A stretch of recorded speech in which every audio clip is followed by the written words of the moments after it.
minsan nang nagpakilig, nagpaiyak at nagpatawa sa atin. Di na nga mabilang ang mga papel na ginampanan ng aktor na si Marvin Agustin. Pero nitong nakalipas na dekada, pinatunayan ni Marvin na mula sa pagiging heartthrob, ready na siya for more mature roles. Pero teka, bago mag-isip ng kung ano, ito ang tinutukoy ko. Nakakaya naman si Marvin Agustin pa talaga yung nag-serve sa atin.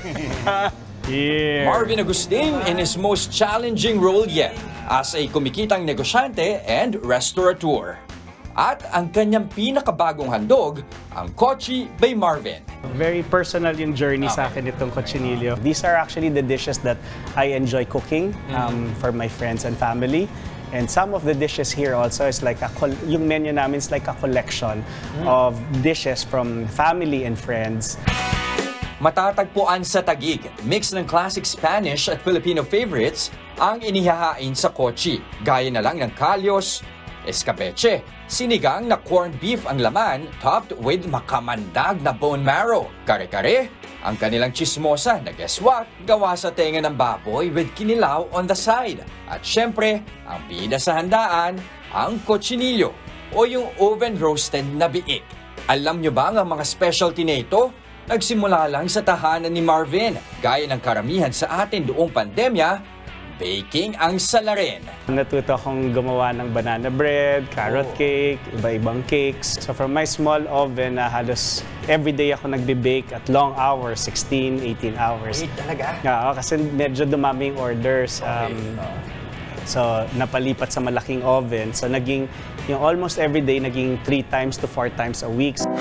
At dahil napabilis ang pagbe-bake, madalas nababakante ang malaking oven ni Marvin. Dito lang nalulubos ang ubod pamanding mahal na oven.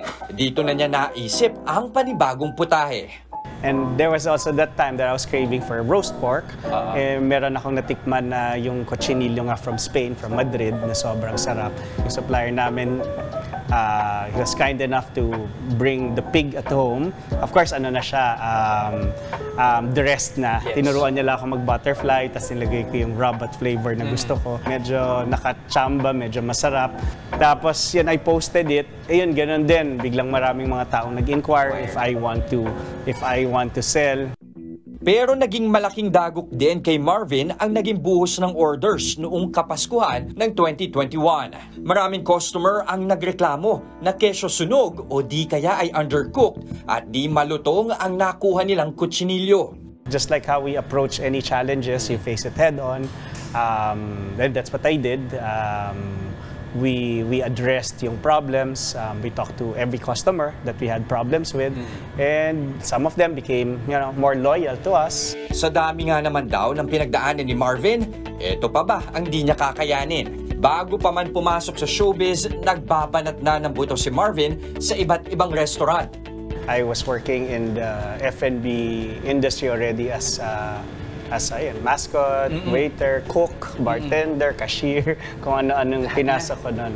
I guess first love never dies. So yun talaga yung gusto kong gawin noon. Pero ang kanyang pagiging waiter ang siya ring nagbukas ng pinto sa kanya sa showbiz. Doon sa branch ng Tia Maria sa Alabang, I became the local store marketing staff, and one of my roles is to go to TV stations pag may bar hosting. Since kaya kong mag-set up ng buffet, kaya kong magluto, kaya kong, I guess, pinagkatiwalaan din ako even to speak for the brand. Kaya ako yung pinapadala kasi all around ako. Sobrang flexible. Okay. So pumunta ka para ito represent the brand sa isang show? Yes. At doon na nagsimula? Doon nagsimula. Pero tila ayaw talaga siyang tantanan ng pagkain. Nang sumikat na nga sa showbiz, kinuha siyang endorser ng isang popular na food chain sa bansa at parte ng naging bayad sa kanya, sarili niyang franchise. Yung opportunity dumating nung kinuha ko ng Mr. Donut as an endorser. Of course, may talent fee yun supposedly. Sabi ko, wag na lang yung talent fee, stores na lang para gusto ko kasing matutunan yung negosyo ng food business na talaga. So that was my exposure into the business.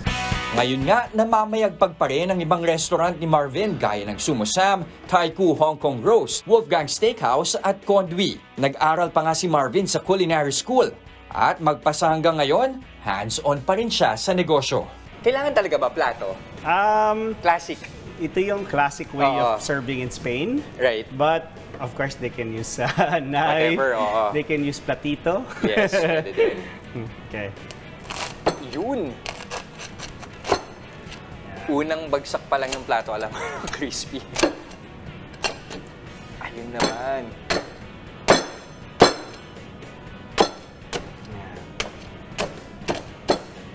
Ayun na natin to. Isang buo. Ayan. Enjoy natin.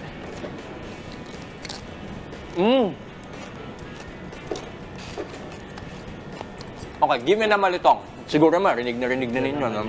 Yan naman. Pero panalo nga yung flavor. Ah, At hindi lang ang kutsinilyo ang panalo, kundi maging ang ibang putahing inihain nila.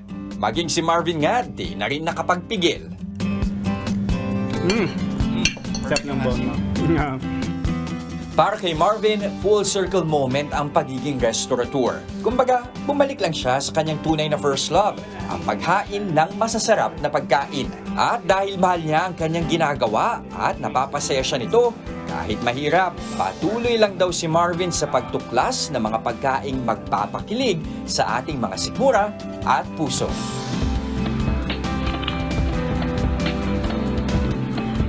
Mga kapatid, Jess De Los Santos po, huwag magpahuli sa mga umaaksyong balita at napapanahong issue sa bansa. Para sa mas malawak na balitaan, mag-subscribe at mag-follow sa social media pages ng News 5.